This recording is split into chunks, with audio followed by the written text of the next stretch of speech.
నమస్కారం. Welcome to weekend business update. నేను VSR మూర్తి. So ప్రతి వారంలాగే ఈ వారం కూడా స్టాక్ మార్కెట్ వీకెండ్ బిజినెస్ అప్డేట్తో మీ ముందుకు వచ్చేసాం. సో మరి ఈ వారం సంతోషదాయకమైన విషయం ఏంటంటే యుద్ధం విరమించి కొంత శాంతి పవనాలు వీయడం అనేది చాలా చెప్పుకోదగిన విషయం. అందువల్లే స్టాక్ మార్కెట్స్ కూడా పాజిటివ్గా స్పందించాయి. నిన్న స్టాక్ మార్కెట్స్ మనకి చాలా పాజిటివ్గా ఉండి సో ఏంటంటే మదుపర్లు కొంత లాభపడడానికి అలాగే ఏంటంటే ఊపిరి పీల్చుకోవడానికి అవకాశం దొరికింది. సో మరి ఈ నేపథ్యంలో వచ్చే వారం ఎలా ఉండబోతోంది, ఈ వారంలో ఎలాగా స్టాక్ మార్కెట్ ఉంది, వచ్చే వారంలో జాతీయ అంతర్జాతీయ పరిణామాలు ఎలా ఉండొచ్చు అనే దాని గురించి తెలుసుకోవడం కోసం, అలాగే వచ్చే వారం వీకెండ్ బిజినెస్ ఎలాగ మనం ముందుకు వెళ్ళాలి అనేది తెలుసుకోవడం కోసం ఈ కార్యక్రమాన్ని ప్రత్యేకంగా మీకోసం ప్రసారం చేస్తుంది ప్రైమ్ 9. సో మరి ఈ కార్యక్రమంలో పాల్గొంటున్నారు senior stock market analyst Prabhu Malempatti గారు. సార్ నమస్తే అండి. నమస్తే మూర్తి గారు. Yes sir welcome to the program Prabhu గారు. Thank you for calling. Yes sir, most welcome Prabhu గారు. ప్రభు గారు, మరి ఏంటి సార్, యుద్ధం అయితే విరమించారు, దానివల్ల దాని ఎఫెక్ట్ కూడా మన స్టాక్ మార్కెట్ మీద కనపడింది. నిన్న ప్రాఫిట్లో క్లోజ్ అయ్యాయి. సో సార్ మరి లాస్ట్ వీక్ ఎలా ఉంది, వచ్చే వారం ఎలా ఉండబోతుంది, దాని మీద ఒకసారి బ్రీఫ్ ఇవ్వండి సార్. అంటే యుద్ధం సీజ్ఫైర్ ఆల్రెడీ ఉంది కదా, Yes, మళ్ళీ sir. మధ్యలో దాన్ని బ్రేక్ చేశారు అంతే. మళ్ళీ ఈగోస్ దెబ్బతిని మళ్ళీ బ్రేక్ చేశారు. ఒకళ్ళ మీద ఒకళ్ళు అటాక్ చేస్తున్నారు. లెబనాన్ అంటారు, మళ్ళీ అటు నుంచి వాళ్ళు ఇది చేస్తే ట్రయాంగిల్ బేస్ లో అటాక్ చేస్తున్నారు. డైరెక్ట్ గా చేయలేదు, ట్రయాంగిల్ బేస్ లో అటాక్ చేసుకుని మళ్ళీ ఫ్లేర్ అప్ అవుతుందనే ఉద్దేశంతో మళ్ళీ కొంచెం టెన్షన్ చేసింది. ఏదేమైనా ఇప్పుడు అదిగో వస్తుంది, అదిగో అయిపోతుంది. చిన్నప్పుడు చెప్తారు కదా, పులి వస్తుంది జాగ్రత్త అని. అవునండి. చివరికి ఒరిజినల్ పులి వచ్చినప్పుడు కూడా ఎవరు నమ్మరు. అట్లానే ట్రంప్ ఇక సెటిల్ అయిపోతుంది అన్నప్పుడు ఎవరు నమ్మలే. ముందు చూశారు, తర్వాత ఇది మామూలు అయిపోయింది. తర్వాత నిన్న ఒక రకంగా చూస్తే సెటిల్ అయిందా అంటే, ఇప్పటికైనా ఇరాన్ బయటకు వచ్చి చెప్పలేదు, అగ్రిమెంట్ మీద సైన్ అవ్వలేదు ఇంకా. అది మనం గుర్తుపెట్టుకోవాలి. అగ్రిమెంట్ మీద సైన్ అయినప్పుడే యాక్సెప్టెన్స్ అఫీషియల్. అప్పుడు దాకా ట్రంప్ పోస్ట్ లో ఎక్స్ పోస్ట్ లో చేసింది అఫీషియల్ కానే కాదు, ఆయన పర్సనల్ అది. ఆయన ట్రంప్ నమ్మటానికి లేదు. మళ్ళీ రాత్రికి రాత్రి ఏమైనా మార్చచ్చు. ఎందుకంటే చూసాం కదా, ఎన్నో సన్నివేశాలు చూసాం, ఎన్నో ఇన్సిడెంట్లు చూసాం. ఏ రకంగా యూటర్న్ తీసుకున్నారు. అసలు మేమేం చెప్పకుండా ఆయన చెప్పేస్తాడు, మేమేం చెప్పలేదన్న వాళ్ళు కూడా అన్నారు కదా. అవునండి. సో అట్లా ఉంటే ఆయన పరిస్థితి అది. అందుకనే ఇప్పుడు జెనీవాలో మీటింగ్ జరుగుతోంది. ఇది అగ్రిమెంట్ సైన్ అండి. అంటే మన జేడి వ్యాన్స్ వాళ్ళు అక్కడికి వెళ్తున్నారని. సో మరి ఇరాన్ వాళ్ళు కూడా బయలుదేరుతున్నారా, వాళ్ళు కూడా వస్తున్నారా అనేది కన్ఫర్మేషన్ లేదు ఇంకా. సో నెక్స్ట్ వీక్ లో ఎప్పుడైనా కావచ్చు, రేపు మండే బయలుదేరచ్చు, లేకపోతే సండే బయలుదేరచ్చు. నిజంగా వాళ్ళు బయలుదేరుతున్నారు, అఫీషియల్ గా డిక్లరేషన్ ఉండాలి. సో వాళ్ళు వస్తున్నట్టు తెలియాలి. అప్పుడు గనక మనకు వచ్చిన తర్వాత వాళ్ళు సైన్ చేశారంటే డెఫినెట్ గా మార్కెట్ అది మంచి బూస్టే. 197 దేశాల్లో 195 దేశాలు హర్షం వ్యక్తం చేస్తాయి. సార్ 2 దేశాలే కదా ఇబ్బంది పెట్టేది. అవునండి. ఈ వారం చూస్తే స్టార్టింగ్ మార్కెట్ కొంచెం ఇబ్బంది. 244 పాయింట్స్ అంటే ఫ్లేర్ అప్ అవుతుంది. వాళ్ళు అంటే లెబనాన్ మీద లాస్ట్ సండే అటాక్ చేసేదానికి దానికి కొంచెం ఫ్లేర్ అప్ అయింది. 244 పాయింట్స్. మళ్ళీ తర్వాత చిన్నగా మళ్ళీ అట్లా ట్రంప్ మళ్ళీ వచ్చి నో ఇది కాదు, మళ్ళీ యుద్ధం ఆపేసేయండి, సీజ్ ఫైర్ లోనే ఉందాము, ముందు టాక్స్ మాట్లాడుకుందాము అని మళ్ళీ ఆయన వెనక నుంచేమో ఆయనే అటాక్ చేస్తారు, ముందు నుంచేమో లేదంటాడు. ఆయన తెలిసిందే కదా. అవునండి. సో అట్లా వచ్చింది. తర్వాత నుంచి న్యూట్రల్ అంటే 27 పాయింట్స్ 50 పాయింట్స్ అట్లా మైనస్. ఫ్రైడేకి వచ్చేదానికి మీకు థర్స్డే నైట్ కొంచెం మంచి జోష్ వచ్చినట్టు. ఎందుకంటే ఎక్స్ లో పోస్ట్ చేశారు, ఇరానియన్ వాళ్ళు కూడా వాళ్ళ సైట్ లో వాళ్ళు ప్లస్ ఏజెన్సీలో వాళ్ళు పోస్ట్ చేసుకున్నారు, ఏది ఇద్దరికి సెటిల్ అవుతుందని. అక్కడ పాజిటివ్ వచ్చింది, అప్పుడు కొంచెం వచ్చింది. సో ఇది ఇప్పటికి కూడా ఇంకా, ఎందుకంటే ఇరాన్ నమ్మిన ట్రంప్ నమ్మలేము ఎట్టి పరిస్థితిలో. ఇంకా అగ్రిమెంట్ సైన్ అయ్యేదాకా మళ్ళీ యూటర్న్ తిరిగే ఛాన్స్ కూడా ఉంటాయి. ఎందుకంటే జెలెన్స్కీ చూసాం కదా, అప్పుడు యుఎస్ ని పిలిచి అంతే సెటిల్ చేసుకోవడం అంటే లాస్ట్ మినిట్ లో ఎల్లగొట్టాడు కదా భయంకరంగా. అవునండి. అవును. అసలు నమ్మలేము ఆయన్ని ఎట్టి పరిస్థితిలో. సో ఏమైనా కావచ్చు. సో అగ్రిమెంట్ సైన్ అయ్యేదాకా మనకి నమ్మకం లేదు, ఆయన మీద నమ్మకం లేదు, ఆయన చేసే పనుల మీద దాని మీద మనకి భరోసా లేదు. ఏ దేశానికి లేదు, ఏ దేశానికి లేదు. మరి యుఎస్ లో ఎట్లున్నారో వాళ్ళకే తెలియాలి, అది వేరే విషయం అనుకోండి, మనకు సంబంధం లేదు. సో ఎట్టి పరిస్థితుల్లో వాళ్ళు ఇబ్బంది పడుతూ ఉండాలి. నానా యాగ్ చేస్తాడు కదా, వాళ్ళు నానా రకాలుగా ఇబ్బంది పడుతూ ఉండాలి. వారానికి మొత్తానికి చూస్తే 256 పాయింట్స్, అంటే ఫ్రైడే నిలబెట్టింది అనుకోవచ్చు. రిలయన్స్ నిలబెట్టింది బాగా, రిలయన్స్ బాగా కొట్టేశారు కదా, రిలయన్స్ లో బయింగ్ మొదలైంది ఒక రకంగా చూస్తే. సో అట్లా అన్ని దాదాపుగా 16 సెక్టర్స్, అంటే ఐటీ తప్ప దాదాపుగా మిగతా అన్ని, ఐటీ కూడా అంత పెద్ద పడలేదు, అన్ని సెక్టర్స్ కూడా ప్లస్ లో ఉన్నాయి అనుకోవచ్చు. ఫ్రైడే అయితే మంచి జోష్ వచ్చింది. ఆ లెవెల్స్ కూడా బాగానే హయ్యర్ లెవెల్స్ లో క్లోజ్ అయింది కాబట్టి 23,500 అనుకుంటే 23,603 అక్కడ దాకా వచ్చింది. అది ఫెంటాస్టిక్ కదా. 600 అబౌవ్ క్లోజ్ అవడం అంటే బెస్ట్. అంటే ఇప్పుడు టర్న్ అరౌండ్ అయిందా అంటే ఇంకా లేదు. 24,800 to 900 క్రాస్ అయితే 50%. తర్వాత మీకు 24,102 క్రాస్ అయితే అప్పుడు మనం బుల్లిష్ జోన్ లోకి వచ్చినట్లు లెక్క. అప్పుడు దాకా మనం వెయిట్ చేయాలి, ఎందుకంటే కొంచెం కన్ఫర్మేషన్ కావాలి. ఇంకా లాస్ట్ టైం కూడా అక్కడ 102 దగ్గరికి వచ్చి మనకి 26,300 వచ్చింది కూడా అక్కడే. సో అందుకని ఆ లెవెల్ దాటినప్పుడే మనకు కొంచెం జోష్ వస్తుంది. ఏదేమైనా యుద్ధం అయిపోతే 1000 పాయింట్లు పెరుగుతుంది అనుకున్నాం, దాదాపుగా 50% సిగ్నేచర్ కాలేదు కాబట్టి అగ్రిమెంట్ అంటే ముందే అనుకున్నారనేది. ఇరాన్ వచ్చి బయటకు చెప్పలా, మనకి ఇంకా నమ్మకం లేదు. సో ట్రంపే చెప్తున్నాడు, ఎక్స్పోజ్ లో చేస్తాడు కానీ అఫీషియల్ గా కాదు. ఇది మనం పర్ఫెక్ట్ గా తీసుకోలేం కాబట్టి ఇవాళ నైట్ గానీ రేపు గానీ ఏదైనా అఫీషియల్ గా న్యూస్ వచ్చి ఇద్దరు మాట్లాడితే, సో ఇరాన్ కూడా బయటకు వచ్చి మాట్లాడారు కదా, ఇప్పుడు దాకా ఏం మాట్లాడలా. సో వాళ్ళు కూడా బయటకు వచ్చి ఎస్ వి యాక్సెప్టెడ్ అంటే అప్పుడు కొంచెం భరోసా 50%. సిగ్నేచర్ అయిన తర్వాత మార్కెట్ మళ్ళీ ఇంకొక 500 పాయింట్స్ పెరుగుద్దా అంటే అక్కడ ఇంకో 500 పెరగాలి. మనం 1000 పాయింట్స్ టార్గెట్ పెట్టుకున్నాం. అవునండి. సో దాదాపు 500 పాయింట్స్ పెరిగింది. ఇంకొక 500 అంటే అగ్రిమెంట్ తర్వాత సిగ్నేచర్ తర్వాత పెరిగే ఛాన్సులు ఉన్నాయని అనిపిస్తోంది. టర్న్ అరౌండ్ అయిందా అంటే కొంచెం టర్న్ అరౌండ్ అయింది. సో పాజిటివ్ గా తీసుకోవాలి, ఎందుకంటే మళ్ళీ రీట్రేస్మెంట్ అంటే మళ్ళీ పడే ఛాన్స్ ఉన్నాయా అంటే ఈయన ఏమన్నా కొత్త తీసుకొచ్చి కొత్త ఏదైనా చేసి ఉండదాని కానీ కాదంటే మటుకు మళ్ళీ వెనక్కి వచ్చే ఛాన్స్ ఉంది. అది మనం చూడాలండి. సో మెయిన్ లాస్ట్ వీక్ వచ్చేసరికి. కానీ ఏదైనా సార్ అంటే జనరల్ ఏంటంటే మరి లాస్ట్ వీక్ లో ఉన్న మూమెంట్ ఈ వారంలో ఎలా ఉండదు సార్, వచ్చే వారంలో మోస్ట్లీ దీని ప్రకారం? వచ్చే వారం ట్రెండింగ్ అంటే ఈ సిచ్యువేషన్ బట్టి ఉంటుంది కాబట్టి ట్రెండింగ్ అనుకోవచ్చు. అంటే మనం జనరల్ గా ఇప్పుడు ఏమి మన ఇబ్బందులు ఏంటి, మెయిన్ ఐఎన్ఆర్. అవును, రూపీ వాల్యూ క్షీణిస్తోంది. 97 అక్కడి నుంచి తీసుకుంది మన ఆర్బీఐ మటుకు ఒక రకంగా మంచి అంటే మొదలు పెట్టారు. సో దాని అనుగుణంగా చేంజెస్ కనబడుతున్నాయి. వాళ్ళు ఏం చేశారు, డాలర్స్ కోసం అని చెప్పి ఒక ఇది మొదలు పెట్టారు, ఫారెక్స్ స్వాప్ పాలసీ, FCNR పాలసీలో. ఇప్పుడు సపోజ్ బయట నుంచి ఏదైనా SBI బ్యాంక్ లో ఆంధ్ర బ్యాంక్ లో డిపాజిట్ చేయాలనుకోండి, FD డిపాజిట్ చేయాలనుకోండి, జనరల్ ఏం చేయాలి, వాళ్ళు 3.5% ట్యాక్స్ కట్టాలి ఇయర్ కి. అవునండి. 0% చేశారు ట్యాక్స్. ఓకే, ఎంకరేజ్ చేయడానికి వాళ్ళకి best. Plus ECB external commercial borrowing, వాటి మీద కూడా బారోయింగ్ కూడా పెద్ద పెద్ద కంపెనీలు బారోయింగ్ చేస్తారు కదా, 3.5 నుంచి 4.5% అయితే అది 1.5% చేశారు. సో అది కూడా బెనిఫిటే కదా, ఒక రకంగా ఎక్కువ కంపెనీలు వచ్చేసి తీసుకుంటాయి కాబట్టి. CRR SLR లో ఏదన్నా మనకి బయట నుంచి డాలర్స్ వచ్చినప్పుడు వాటిని 80% లోన్ కి ఇవ్వచ్చు, 20% లాగింగ్ ఉంటుంది. దాన్ని 100% చేశారు బ్యాంకులకి, మొత్తం ఇచ్చుకోవచ్చు అని లోన్. ఓకే, మార్జిన్ లేకుండా డైరెక్ట్ గా రొటేషన్ అవుతుంది కదా, బ్యాంక్ మంచి పాజిటివ్ కదా. అందుకనే బ్యాంక్ నిఫ్టీ మంచి జూమ్ లో ఉంది. 1 గంటకి బ్యాంక్ నిఫ్టీ ఫ్రైడే ముందు స్టార్ట్ అయింది ర్యాలీ, తర్వాత 1:15కి నిఫ్టీ ర్యాలీ అయింది. ఇది ఇరాన్ వాళ్ళ అఫీషియల్ దీంట్లో అంటే సైట్ లో కాకుండా న్యూస్ ఏజెన్సీలో పోస్ట్ అయింది. ఆ పోస్ట్ చూసి అప్పటి నుంచి కొంచెం రైజ్ అయింది. 150 నుంచి నిఫ్టీ కూడా అందుకుంది అనుకోవచ్చు ఒక రకంగా. అదే మరి ఈ నేపథ్యంలో సార్ అంటే రేపు బ్యాంకింగ్ షేర్లు ఏమైనా బాగుండే అవకాశం ఉంటుందా వచ్చే వారంలో? ఎట్లా ఉండొచ్చు మోస్ట్లీ? ఇప్పుడు యుద్ధం ఆగలేదు అనుకున్నా కానీ బ్యాంక్ నిఫ్టీ జూమ్ గానే ఉంది, పాజిటివ్ గానే ఉంది. ఇవన్నీ పాజిటివ్ కాబట్టి డాలర్స్ వచ్చే ఛాన్స్ ఉన్నాయి కదా. బ్యాంక్ లోకి డాలర్స్ వస్తాయి, వాళ్ళకి కూడా ట్యాక్స్ లేదు కాబట్టి కొంచెం డాలర్స్ ఎక్కువ అయ్యే ఛాన్స్ ఉంది. మనకి అది కూడా మంచిదే కదా, మన ఫారెక్స్ రిజర్వ్స్ డాలర్స్ తగ్గుతున్నాయి కాబట్టి ఈ డాలర్స్ యాడ్ అవుతాయి. సో మంచి మంచి ప్లస్ కదా. సో ఆర్బీఐ మంచి పనే చేసింది అనుకోవచ్చు రైట్ టైంలో. అంటే కొంచెం లేట్ చేసినా రిజర్వ్స్ తగ్గుతున్నాయి కాబట్టి రైట్ టైంలో చేసింది అనుకోవచ్చు ఒక రకంగా. సో మెయిన్ అంటే మనకి INR తర్వాత క్రూడ్ ఆయిల్.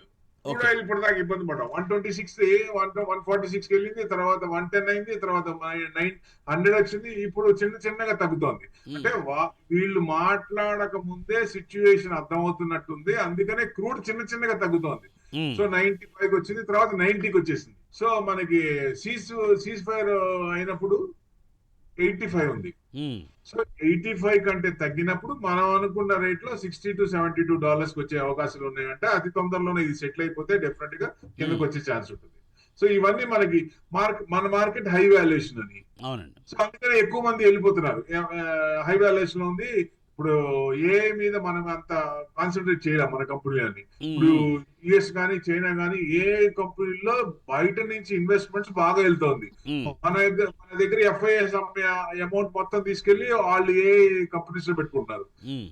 సో అదొకటి మనకి ఇబ్బంది. సో ఏ కూడా మనం ఫార్వర్డ్ అవ్వాలి. ఏ మీద గవర్నమెంట్ కూడా సపోర్ట్ ఇస్తే కంపెనీలు కూడా మంచి ఏ ఇంప్లిమెంట్ చేసి దానికి ముందుకెళ్ళాలి. సో హ్మ్. అప్పుడు కానీ మనకి రేస్ లో ఉండవు. ఇప్పుడు రేస్ లో వెనకబడ్డాం అనుకోవచ్చు ఒక రకంగా ఏఐలో. Hmm. Sir. So SEBI hard rules, FIS కంటే వాళ్ళకి హార్డ్ రూల్స్, ట్యాక్స్ లని ఈ ట్యాక్స్ లని అవన్నీ ఉన్నాయి కదా, అవి కూడా హ్మ్. కొంచెం సెబీ రెగ్యులేటర్ ఫ్రేమ్ వర్క్ కూడా ఎఫ్ఐఎస్ ని ఇండివిజువల్ ని కూడా ఇబ్బంది పెట్టింది అనుకోవచ్చు. ఎందుకంటే ఎస్టీటీ పెంచారు కదా, అవునండి. ఎస్టీటీ కూడా బాగా పెంచారు.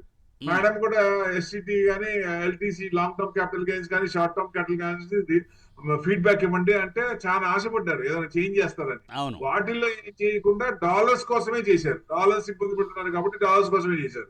సో దీనికి కూడా చేసుంటే మార్కెట్ 1000 పాయింట్స్ ఈ పాటికే పెరిగి ఉండేది. హ్మ్. టాక్సేషన్ ప్రాబ్లం అనేది హై టాక్సేషన్.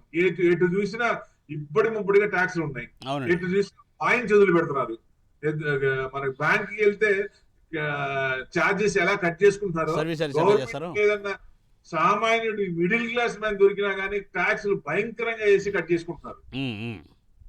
ఇటు సెస్ అని, ఈ సెస్ అని, జిఎస్టీ అని, అదేని ఇదని ఎటు చూసిన ట్యాక్స్ అంటే జనరల్ గా 30% స్లాబ్ లో చూస్తే 42% అవుతోంది. ఇది అదొక భయం ఉంది కాబట్టి ఎక్కువ అది కూడా కొంచెం ట్యాక్స్ తగ్గితే కొంచెం ఇది అవుతుంది. హ్మ్. ప్లస్ ఏఐ క్రేజ్, ఈ ప్రాబ్లమ్స్ అన్ని ఉన్నాయి. ఈ ప్రాబ్లమ్స్ అన్ని చిన్నగా మారి అంటే ఒక్కసారి మనం we are not out of the woods still. ఎందుకంటే యుద్ధం ఆగిపోయింది, అది కొంచెం పాజిటివ్ న్యూసే కానీ మనకి ఇంకా మన పారామీటర్స్ అన్ని కొంచెం ఇదిగా ఉన్నాయి. ఐఎన్ఆర్ తగ్గాలి, సో క్రూడ్ తగ్గిపోతుంది, తగ్గాలి, ఇంకా తగ్గాలి, ఇవన్నీ అవును. ఉన్నాయి కాబట్టి ఇది తగ్గినప్పుడు అప్పుడు మార్కెట్ అందుకునే ఛాన్సులు ఉంటాయి, బాగా పెరిగే ఛాన్సులు ఉంటాయి. హ్మ్. అంటే మొన్నటిదాకా డౌట్ ఉండే ఈ సంవత్సరం వస్తుందా లేదా అనేది. ఇప్పుడు కొంచెం 25,000 వరకు పెట్టుకోవచ్చా అంటే ప్రస్తుతానికైతే 25,000 అప్పర్ టార్గెట్ పెట్టుకోవచ్చు అనిపిస్తోంది. కొంచెం భరోసా వస్తోంది. సో ఎప్పుడైతే ఇది సెటిల్ అయిందో, స్ట్రైట్ ఆఫ్ హార్మోన్స్ ఓపెన్ అయిందో, ఫెర్టిలైజర్స్, ఆయిల్ ఇవన్నీ దాని నుంచి వచ్చేస్తే అప్పుడు మనకి పెరుగుతుంది. ఎందుకంటే మన ఇన్ఫ్లేషన్ కూడా వచ్చింది, 3.9 ఉంది, కొంచెం పెరిగింది. సార్. సో 3 ఎక్స్పెక్ట్ చేసిన దానికంటే కొంచెం పెరిగింది. సో హ్మ్. ఆర్బీఐ అనుకున్న రూల్ దాంట్లోనే ఉంది కానీ లాస్ట్ దానికి దీనికి కొంచెం పెరిగింది. ఎందుకు పెరిగిందంటే అది అందరికీ తెలిసిన జగమెరిగిన సత్యమే. హ్మ్. క్రూడ్ పెరిగింది కాబట్టి. అదే. క్రూడ్ హ్మ్. పెరిగింది కాబట్టి దాని ఎఫెక్ట్ పడింది. Yes sir. సో క్రూడ్ తగ్గుతుంది కాబట్టి అది తగ్గిపోయే ఛాన్స్ ఉంటుంది. అందుకే టెన్షన్ లేదు మనకి. దాని హ్మ్. ఇన్ఫ్లేషన్ ఈ పెద్ద ఇది లేదు. అంటే 16th 17th ఫెడ్ మీటింగ్ ఉంది. అక్కడ వాళ్ళు ఏం చేస్తారు, ఇంట్రెస్ట్లు పెంచుతారనే ఉద్దేశం ఇక్కడ ఉంది. హ్మ్. వాళ్ళు 25 బేసిస్ 50 బేసిస్ పెంచొచ్చు. పెంచే అవకాశాలు ఎక్కువ కనపడుతున్నాయి. హ్మ్. ఎందుకంటే వాళ్ళ డాలర్ స్ట్రెంగ్ అవుతుంది, అవునండి. ఐఎన్ఆర్ వీక్ అయింది కాబట్టి డాలర్ స్ట్రెంగ్ అనేది వీక్ చేసుకోరు కదా. సో జనరల్ గా కొంచెం స్ట్రాంగ్ గా చేసుకుంటారు. అంతే సో కదండీ! ఇంట్రెస్ట్ ఇంకా ఎక్కువ వస్తే అమౌంట్ కొంచెం వెనక్కి వస్తుందని ఉద్దేశం ఉంటారు కాబట్టి ప్రస్తుతానికి అయితే చేయకపోవచ్చు. వాళ్ళు హుహు. ఇంట్రెస్ట్ పెంచే అవకాశం ఉంది కానీ తగ్గించే క్వశ్చన్ ఎక్కడ కనపడలేదు. ఓకే. ఓకే. మరి మార్కెట్ ట్రెండ్స్ ఎలా ఉండే అవకాశం ఉంది సార్? ఇప్పుడు మార్కెట్ అంటే మీకు అప్ లాస్ట్ ట్రెండే, వీక్, అంటే ఈ వీక్. ఆ! న్యూస్ అప్ ట్రెండే ఉన్నట్టు కొంచెం, అంటే మనకు ఒక 25% బులిష్ జోన్ లోకి వచ్చినట్టు. అంటే హ్మ్. మన మార్కెట్ లెవెల్ చూస్తే హ్మ్. ఈ ఈ వారానికి చూద్దాం. హ్మ్. యుఎస్ మార్కెట్స్ అన్ని పాజిటివ్ లో ఉన్నాయండి. ఓకే.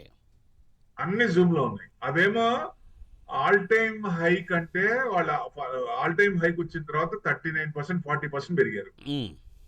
డౌ జోన్స్ గానీ, నాస్డాక్ 80%, S&P 53%, హ్మ్. యూరోపియన్ మార్కెట్స్ 30%, 25%, 35% అట్లా పెరిగినాయి. హ్మ్. హ్యాంగ్సెంగ్ కూడా 28% పెరిగింది.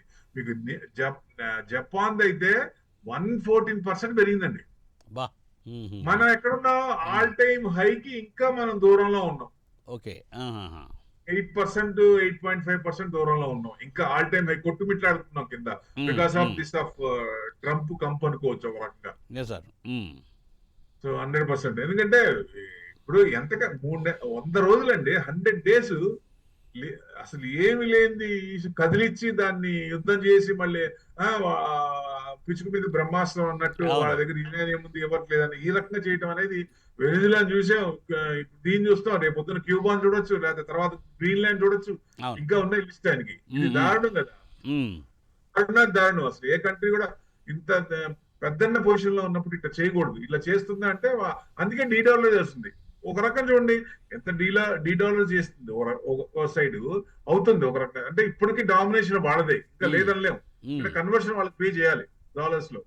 చిన్నగా తగ్గే ఛాన్స్ ఉంది. అంటే బ్రిక్స్ పెరుగుతుంది, కరెన్సీ వస్తుందనే భయంతో ఇప్పుడు అట్లా అనుకున్నప్పుడు బ్రిక్స్ లో జాయిన్ అయిన వాళ్ళ మార్కెట్స్ అన్ని బాగున్నాయి.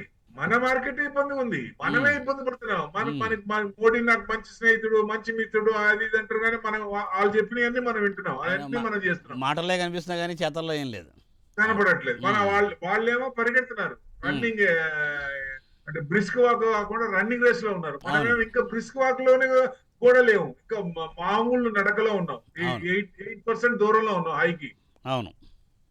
సో అది మనకి ఇమీడియట్ గా ఇది ఇప్పుడు హోప్ వస్తుంది. సో ఆల్ టైమ్ హై వస్తుందా అంటే యుద్ధం కనుక ఆగిపోయిన తర్వాత, అగ్రిమెంట్ అయిన తర్వాత, సిగ్నేచర్ అయిన తర్వాత, డెఫినెట్ గా ఐఎన్ఆర్ కిందకి వచ్చిన తర్వాత, క్రూడ్ తగ్గిపోతే మార్కెట్ హై వాల్యుయేషన్ ఉన్నది, అదొకటి కొంచెం ఉంది. అది మార్కెట్ హై వాల్యుయేషన్ అంటే కొంచెం కరెక్షన్ కావాలని ఎక్స్పెక్ట్ చేస్తున్నారు. సో కొంచెం పెరిగిన తర్వాత ఒక డిప్ వస్తుందేమో అని డౌట్ గా ఉంది. ఆ డిప్ వచ్చిన తర్వాత నుంచి మార్కెట్ పెరిగే ఛాన్సులు ఉంటాయి. సెబీ హార్డ్ రూల్స్ కూడా కొంచెం తగ్గించాలి, ఎందుకంటే మరీ పిండకూడదు కదా, మరి చచ్చిపోయేదాకా పిండితే కష్టం కదా. సో అంటే ట్యాక్సులు అన్ని రకాలుగా ట్యాక్సులు వేసుకుంటే ఆ మేడం ఏమో అన్ని తగ్గిస్తామని చెప్పి మొత్తం ట్యాక్సులు విపరీతంగా పెంచేశారు. అసలు ఏం మార్కెట్ పడినా అసలు ఏం పట్టించుకోవట్లేదు, ఎఫ్ఐఎస్ పట్టించుకోవట్లేదు. అంటే ఇప్పుడు ఒక న్యూస్ ఏంటంటే గవర్నమెంట్ కూర్పు ఉంది, దాంట్లో మేబీ ఫైనాన్స్ మినిస్టర్ నుంచి ఎడ్యుకేషన్ మినిస్టర్ కి, ఎందుకంటే ధర్మేంద్ర ప్రధాన్ కాక్రోచ్ పార్టీ వాళ్ళు డిమాండ్ చేస్తారు తీసేయాలని, నీట్ సంథింగ్ రాంగ్ ఏదో జరిగిందని.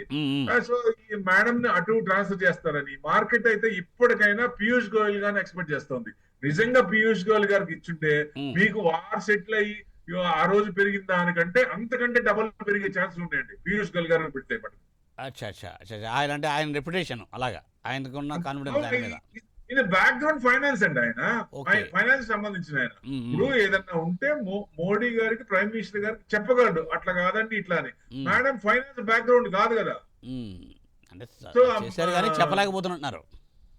Yes, that's the thing. ఎందుకంటే ఇన్వెస్టర్స్ బాధ తెలుసుకోవాలి, పల్స్ తెలుసుకోవాలి, వాళ్ళ ఏంటి పరిస్థితి, ఎలా ఉన్నారు. ఎఫ్ఐఎస్ ఎందుకు పిల్లరండి? ఇన్ని సంవత్సరాలు 2 ఏళ్ల నుంచి ఎఫ్ఐఎస్ ఎందుకు పిలవట్లేదు? వాళ్ళు పిలవాలి, పరిష్కారం అవుతుంది కదండి. అవును, పరిష్కారం అవుతుంది కదా. 1 to 1 కూర్చున్నప్పుడు వాళ్ళ బాధలు ఏంటో, వాళ్ళకి ఏం కావాలో వాళ్ళు ఇప్పటికైనా సరి చేసుకుంటే తక్కువ వచ్చేస్తారు. వాళ్ళు మొత్తం అమౌంట్ మళ్ళీ యూటర్న్ తిరుగుతుంది, దాని లక్షల కోట్లు బయటకు వెళ్ళిపోతున్నాయి. అవును, సంవత్సరం నుంచి. అది వెనక్కి రావాలంటే వాళ్ళకి ఏదో ట్యాక్స్ బెనిఫిట్ ఇస్తే వాళ్ళు ఏ కంట్రీ కన్నా ఎందుకు వెళ్తారు? ట్యాక్స్ హోప్స్ ఉన్న చోటుకి వెళ్తారు కదా. వెళ్తారు కదా ఎక్కడైనా. అవును, మన వాళ్ళు కూడా, మన హెచ్ఎన్ఐ క్లయింట్స్ కూడా, ఎన్ఆర్ఐ క్లయింట్స్ ఇక్కడ పెట్టిన అమౌంట్స్ కూడా వెనక్కి తీసుకుంటున్నారు. ఈవెన్ ఎఫ్ఐఐసి, ఎఫ్టిఐస్ కాదు, కంపెనీస్ లో పెట్టిన ఎఫ్డిఐ అమౌంట్ కూడా డాలర్స్ వెనక్కిపోతుంది. అది మరి భయం వేస్తుంది. అది ఒక రకంగా, ఎందుకంటే కంపెనీలో ఫారెన్ డైరెక్ట్ ఇన్వెస్ట్మెంట్స్, కంపెనీలో పెట్టిన ఇన్వెస్ట్మెంట్ కూడా వాళ్ళు హై వాల్యుయేషన్ లో ఉంది, ప్రాఫిట్ బుక్ చేసుకొని ఇక్కడ నుంచి అమౌంట్ తీసుకెళ్లిపోతున్నారు. ఓకే, సో సార్ అంటే మరి డాలర్స్ రిజర్వ్స్ తగ్గిపోతాయి కదా, అది కూడా ఇబ్బంది కదా. డాలర్ రిజర్వ్స్ పెరగాలనే ఉద్దేశం ఉన్నప్పుడు గోల్డ్ కొనొద్దు, మనం అది కొనొద్దు, ఇది కొనొద్దు, కట్టడి ఇట్లాంటి అవసరం ఉండదు. ఎప్పుడు ఎఫ్డిఐ ఇన్వెస్ట్మెంట్ పుష్కలంగా ఉన్నప్పుడు, అంటే ఫ్లో అనేది కంటిన్యూ అవుతున్నప్పుడు, ఫ్లో ఆగిపోయి ఉన్నాయి వెనక్కి వెళ్తున్నప్పుడు మనం ఇట్లాంటివి చేయాల్సి వస్తుంది. ఏది, మీరు గోల్డ్ కొనద్దు, లేకపోతే క్రూడ్ మనం కొనుక్కోవాలి, డాలర్లు ఎక్కువ పెట్టి కొనుక్కోవాలి, అట్లాంటివి వస్తాయి. ఇది మన రిటైల్ పర్సెంటేజ్ ఎంత పర్సెంటేజ్ ఎఫ్ఐ తో మనం తట్టుకోగలమా? ఎఫ్ఐఎస్ అమౌంట్ ఎంత పెడతారు ఇన్వెస్ట్మెంట్. సో డాలర్స్ అనేది వరదలా పొంగి రావాలంటే వాళ్ళు ఏం చేయాలా, వాళ్ళు పిలిచి మాట్లాడాలా. ఈ మేడం అసలు ఎందుకు మాట్లాడలేదు, ఎఫ్ఐఎస్ లో ఎందుకు మాట్లాడలేదు, వాట్స్ ద రీజన్? 2 సంవత్సరాల నుంచి ఎందుకు వాళ్ళు వదిలేశారు? వాళ్ళు ఉంటే ఉండి పోతే పోండి అందామా? అసలు ఎంతవరకు కరెక్ట్ అది? అసలు ఇప్పుడు మన డిఐఎస్ చూసుకొని మనం 35,000 కోట్లు నెలకు వస్తాయి, వాళ్ళతో మనకు సంబంధం లేదు అనుకుంటాం. కానీ కంట్రీ స్ట్రాంగ్ ఉండాలంటే డాలర్స్ రిజర్వ్ స్ట్రాంగ్ ఉండాలని మీరే చెప్పారు కదా. ఫారెక్స్ రిజర్వ్స్ లో ప్రస్తుతానికి డాలర్స్ ఉండాలని. మరి అలాంటప్పుడు మనం ఎందుకు పోగొట్టుకోవాలా? ఉన్నదాన్ని ఎందుకు పోగొట్టుకోవాలా? వాళ్ళకి అవసరమైందో ఇస్తే, తాయిలం ఇస్తే వెనక్కి వస్తారు కదా. అది కదా ఇప్పుడు ఇన్వెస్టర్స్ బాధ అంతా. అదే రిక్వెస్ట్ మేడం కి, 100% మేడం మీరు దయచేసి ఇమ్మీడియట్ గా ఎఫ్ఐఎస్ ని పిలవండి, వాళ్ళతో మాట్లాడండి, వాళ్ళతో ఇష్యూ సెటిల్ చేయండి. మార్కెట్ పుంజుకుంటుంది. ఈ చిదంబరం గారు ఇట్లా ఉన్నప్పుడు ఎప్పుడు ఇట్లా చేయలే. వాళ్ళు ఆయన మార్కెట్ పడంగానే బయటకు వచ్చి ఏదో ఒక పాజిటివ్ గా మాట్లాడేవారు. ఈ 12 సంవత్సరాల్లో మీరు ఒక్కసారన్నా బయటకు వచ్చారా? ఒక్క మాటనే చెప్పారా? మాట్లాడలేదు, మార్కెట్ మీద మాట్లాడలేదు ఆవిడ. అవును, అసలు మేము చాలా ఇబ్బంది పడుతున్నాం. ఇన్వెస్టర్స్ అందరూ, ఇన్వెస్టర్ కమ్యూనిటీ మొత్తం ఇబ్బంది పడుతున్నాం. మీరే కదా బయటకు వచ్చి రీసెంట్ గా స్మాల్ క్యాప్ కొనుక్కోమని చెప్పారు. మీరు చెప్పిన తర్వాత స్మాల్ క్యాప్ కూడా పడింది కదా. అప్పుడు పరిస్థితి ఏంటి? మోడీ గారు చెప్పినాక పిఎస్యూస్ కొనుక్కోండి, పిఎస్యూ స్టాక్ మోడీ గారు చెప్పినాక బ్రహ్మాండంగా పెరిగినాయి. అవునండి, అవును. మీరు చెప్పినాక మా వాళ్ళందరూ ఇరుక్కున్నారు. మరి మీరు చెప్పిన స్మాల్ క్యాప్ కొనుక్కున్నారు, ఇన్వెస్టర్స్ కమ్యూనిటీ మొత్తం కొనుక్కున్నారు. కొనుక్కున్న తర్వాత ఇరుక్కున్నారు. దీనికి సమాధానం చెప్తారా మీరు? అవును, దీనికి సమాధానం చెప్పండి. మరి ఇన్వెస్టర్స్ సమాధానం చెప్పండి, మా ఇన్వెస్టర్స్ కమ్యూనిటీకి సమాధానం చెప్పండి. ట్యాక్స్లు తగ్గియండి. Investor HNIs are fleeing from India. చాలా మంది వెళ్ళిపోతున్నారు. భయం వేస్తోంది. ఇండియాలో ఇన్వెస్ట్మెంట్ చేయాలంటే ఎక్కువ ట్యాక్స్ పిండేస్తారు. దాన్ని తగ్గించండి దయచేసి. వాటిలో మీ సుబ్రహ్మణ్యం గారే చెప్తారు కదా, మిడిల్ క్లాస్ ఎందుకు పిండుతాం, ఇన్కమ్ ట్యాక్స్ ఎత్తేసి అదర్ నుంచి. ఇప్పుడు మైన్స్ లో ఉన్నాయి, మైన్స్ లో విపరీతంగా వస్తుంది. ఆ మైన్స్ లో ఉన్న ట్యాక్స్ కొంచెం పెంచితే బ్రహ్మాండంగా గవర్నమెంట్ కి ఇది వస్తుంది. ఇట్లాంటి ఇష్యూస్ చాలా ఉన్నాయి. జిఎస్టీ ఉంది, 2.5 లక్షల కోట్లు వస్తుంది. మీరు జిఎస్టీ కట్టని కంపెనీలు కొన్ని ఉన్నాయి. జిఎస్టీ లేకుండా క్యాష్ తీసుకునే కంపెనీలు ఉన్నాయి. అది పట్టుకోండి, అలాంటివి పట్టుకోండి. అవన్నీ కూడా జిఎస్టీ కింద తీసుకురండి. అప్పుడు 10 లక్షల కోట్లు వస్తాయి. మీరు ఐటీ మిడిల్ క్లాస్ ఇబ్బంది పెట్టాల్సిన అవసరం కూడా ఉండదు. అదే అదే ఇవన్నీ కూడా ఏంటంటే ఒక సిరీస్ ఆఫ్ ఇది ఇబ్బంది ఉండిందండి. అయితే మామూలుగా ఇన్వెస్టర్ కమ్యూనిటీ పీయూష్ గారిని కోరుకుంటున్నామండి. 100% పీయూష్ గోయల్ గారు మాకు కావాలి. ఆ పోర్ట్ఫోలియోలో ఆయనకి వస్తే మేము ఫ్యాంటాస్టిక్. మార్కెట్ కూడా 3 పూలు 6 కాయలు లాగా ఉంటుందండి. డిఫరెంట్ గా చూడండి. ఇది నేను అబద్ధమా నిజమా అనేది ఆయన్ని ఒకవేళ నిజంగా రిక్రూట్ చేస్తే, ఆయనకు అక్కడికి మారిస్తే మీరే చూస్తారు. Okay, right. సార్, మరి ఏంటంటే మరి మార్కెట్ ట్రెండ్స్ జనరల్గా ఎంత ఉండొచ్చు మీ ఎక్స్పెక్టేషన్ ప్రకారం వచ్చే వారంలో? జనరల్గా ఈ వారం అంటే ఎఫ్ఐఎస్ లో ఉంది దాదాపుగా 47,000 crores అమ్మారండి జూన్ లో. ఓకే, సగం అయింది. సగం అంటే 47,000 కోట్లు అమ్మారు. ఈ డిఐఎస్ ఏమో 58,000 crores కొన్నారు. అంటే మిడ్ అండ్ స్మాల్ క్యాప్ లో కొంచెం బయింగ్ అవుతుంది. వాల్యూ బయింగ్ ఇస్ హ్యాపెనింగ్ అనుకోవచ్చు. ఓకే, సో అది మంచి, పర్వాలేదు. లార్జ్ క్యాప్ లో కొంచెం ప్రాఫిట్ బుకింగ్ లో వాళ్ళు తీసేసుకుని ఇంకా అమ్ముతూనే ఉన్నారు. అది మనం చూడాలి. అంటే నిన్న ఫ్రైడే వచ్చేసి 23,620 623 పాయింట్స్ దగ్గర క్లోజ్ అయింది. సో ఇప్పుడు ట్రెండింగ్ ఉందా ఏదో నెగిటివా అంటే 23,300 కట్ కాకూడదండి. ఏదన్నా న్యూస్ వచ్చి మళ్ళీ కొత్తగా సెటిల్ కాలేదు, మళ్ళీ ట్రంప్ ఏదో కొత్త వేషాలు, కొత్త డాన్స్లు మళ్ళీ ఏదన్నా తీసుకొచ్చినా, ఇలా దీన్ని సెటిల్ చేయకపోయినా అది మళ్ళీ కిందకు వచ్చిందంటే కొంచెం తగ్గచ్చు. మళ్ళీ 22,500 పెట్టుకోవచ్చు. అవునండి. కానీ అంత కనపడట్లా, కన్సూమ్ పేర్లు అది కనపడట్లా. ఆ ట్రెండింగ్ హైనే ఉంది. ఎందుకంటే both are desperate to stop the war. అవును, ఇద్దరికి ఇబ్బంది. సో డెఫినెట్ గా ఈసారి మటుకు ఆగిపోతుందన్న 99% భరోసా ఉంది. ఈసారి అయిపోద్దని. ఎందుకంటే 100 days అయింది కదండి. అవును, అవును. సో 23,900 ఇప్పుడు 23,800 అనుకున్నా, 800 to 900 అబౌవ్ అది క్రాస్ అవుతున్నప్పుడు అప్పుడు కొంచెం ఇది వస్తుంది. 50%. 24,100 అంటే మొన్న కూడా 24,72 ఫ్రైడే కూడా లో వచ్చేసి 24,72. ఆ 24,72 కట్ లో సపోర్ట్ తీసుకోవచ్చు, స్ట్రాంగ్ సపోర్ట్. అది కట్ కాకూడదు. ఎందుకంటే కట్ అయితే ఇంకొంచెం డౌన్ కు రావచ్చు. అది కట్ కాకుండా ఉంది, మీరు పైకి వచ్చేసిందంటే మటుకు నెక్స్ట్ మళ్ళీ ఈ వారానికి ఈ కమింగ్ వీక్ 24,070 వరకు వస్తుందంటే అక్కడ వరకు రావచ్చు. 24,070 వరకు రావచ్చు. 24,070. ఓకే. 70 వరకు రావచ్చు. 23,072 లో మొన్న. ఆ లో కట్ కాకూడదు. Okay sir. సో 24,070 మనకి క్రాస్ అయితే మనకి ఇంకా బూలిష్ జోన్ లోకి వచ్చినట్లు లెక్క. అంటే మొన్నటిదాకా వస్తామా లేదా అనేది ఇప్పుడు కొంచెం చిన్నగా భరోసా వస్తుంది. సో ఆగిపోయింది. ఈ పైన యుద్ధం అంటే యుక్రెయిన్ రష్యా అది ఉన్నా లేనట్టే మనకి పెద్ద ఎఫెక్ట్ ఏం కాదు దానికి. ఆయిల్ వస్తుంది కాబట్టి ఇబ్బంది లేదు. ఇది దీంతోనే ఫెర్టిలైజర్స్ కానీ గ్యాసోలిన్ కానీ ఇవన్నీ చాలా ఇబ్బంది పడ్డాం స్ట్రైట్ ఆఫ్ హార్మోన్స్ తోనే. వేరే వాళ్ళతో ఇది చేసుకున్నా ఉన్నాం కానీ రూట్ మ్యాప్ వల్ల కొంచెం ఎక్కువ ఛార్జీలు పడతాయి. యుఎస్ ని కొన్నా, వెనిజులాది కొన్నా, యుఏఈది కొన్నా కొంచెం ఛార్జెస్ ఎక్కువ ఉంటాయి కాబట్టి ఆ కరెంట్ అకౌంట్ డెఫిసిట్ మీద పడుద్ది. సో ఏదేమైనా మొత్తానికి ఇది సెటిల్ అయిందా అంటే ఒక రకం సమాప్తి అంటే సిగ్నేచర్ అయిన తర్వాత మనం సమాప్తి అని చెప్పుకోవచ్చు. అప్పటిదాకా మనం కొంచెం వెయిట్ చేయాలి. సో ఇది నిఫ్టీ లెవెల్. అదే బ్యాంక్ నిఫ్టీ అయితే మంచి జూమ్ గా ఉంది. నిఫ్టీ కంటే బ్యాంక్ నిఫ్టీ మంచి జూమ్ గా ఉంది. బ్యాంక్ నిఫ్టీ ఎక్కడ క్లోజ్ అయిందండి? 56,814 పాయింట్ల దగ్గర క్లోజ్ అయింది. సో బూలిష్ అంటే ఒకవేళ మీకు సెటిల్ అయిందంటే బ్యాంక్ నిఫ్టీ 2,000 పాయింట్లు పెరిగే ఛాన్స్ ఉంది. గుర్తుపెట్టుకోండి. 2,000 పాయింట్లు. నిఫ్టీ 1,000 పాయింట్స్ అన్నాం. జనరల్ గా ఏంటంటే నిఫ్టీ 1,000 పాయింట్స్ అంటే నిఫ్టీలో ఉన్న స్టాక్స్ 35% దీంట్లో ఉంటాయి. 35% అంటే 1,000 పాయింట్స్ కి 350 పెరగాల. అంటే ఇది 700 పాయింట్స్ పెరిగితే ఇది 2,000 పాయింట్లు పెరుగుతుంది బ్యాంక్ నిఫ్టీ. ఆ రేషియో అలా జనరల్ గా అలా ఉంటుంది. అంటే స్టాక్స్ బట్టి కూడా ఉంటుంది కాబట్టి జనరల్ పర్సెంటేజ్ చూసుకుంటే ఆ లెక్కలో ఉంటుంది. తగ్గుతాయి. సో అట్లా ఏదేమైనా మీకు 56,800 ఉంది. సో గ్యాప్ అప్పే కావచ్చు. గిఫ్ట్ నిఫ్టీ కూడా గ్యాప్ అప్ చూపిస్తోంది. సో 57,500 అది క్రాస్ అయినప్పుడు కొంచెం మనకి బులిష్ లో కొంచెం చిన్న ఒక 30% వచ్చినట్టు. అంటే ఈ వారానికి దాదాపుగా సెటిల్ అయిందంటే మటుకు ఇక్కడి నుంచి 2,000 అంటే మీకు 58,800 తీసుకోవచ్చు. ఓకే. లేదు డౌన్ సైడ్ ఇదేంది కొంచెం నెగిటివ్ న్యూస్ వచ్చింది అంటే 56,000 కట్ కాకూడదు. కట్ అయిందంటే మటుకు మీకు మళ్ళీ దాదాపుగా 55,000 వరకు రావచ్చు ఛాన్స్ ఉంది. Down side 55,000. సో మరి సిల్వర్ గోల్డ్ చూడొచ్చా? గోల్డ్ చూస్తే ఈ వారానికి ఇప్పుడు క్లోజ్ అయింది అక్కడ 1,50,675. అంటే 1,65,000 నుంచి 150కి వచ్చింది. ఎప్పుడైతే మన ట్యాక్స్లు పెరిగినాయో, ఇంపోర్ట్ ట్యాక్స్ పెరిగిందో 6% నుంచి 15% చేసామో గోల్డ్ బాగానే 15,000 తగ్గింది. సో ఇది కూడా 270, 265 to 270 ఇది కూడా బాగానే తగ్గింది. 246 వచ్చింది. అందుకే 140 to 150 అనుకున్నాం. దాదాపుగా అప్పర్ లేయర్ 150 దాకా వచ్చింది. ఇక్కడ కూడా కొంచెం నెగిటివ్ ఉందా అంటే ఈక్విటీ మార్కెట్ పెరుగుతుంటే ఇది కొంచెం తగ్గే ఛాన్స్లే ఉంటాయి. మేబీ అంటే 141 to 145 రేంజ్ లో అక్కడ దాకా రావచ్చు. అంటే గోల్డ్ అక్కడ వరకు ఇంకా కొంచెం తగ్గే ఛాన్స్ ఉంటుంది. మనం అనుకున్నాం కదా గోల్డ్ ఎవరైనా కొనుక్కోవాలంటే కొంచెం ఆగండి అని. తగ్గింది కదా, దాదాపుగా 15,000 తగ్గిందండి. అవును, తగ్గింది. అట్లానే ఇది కూడా మీకు 275 అయితే 245 30,000 తగ్గింది.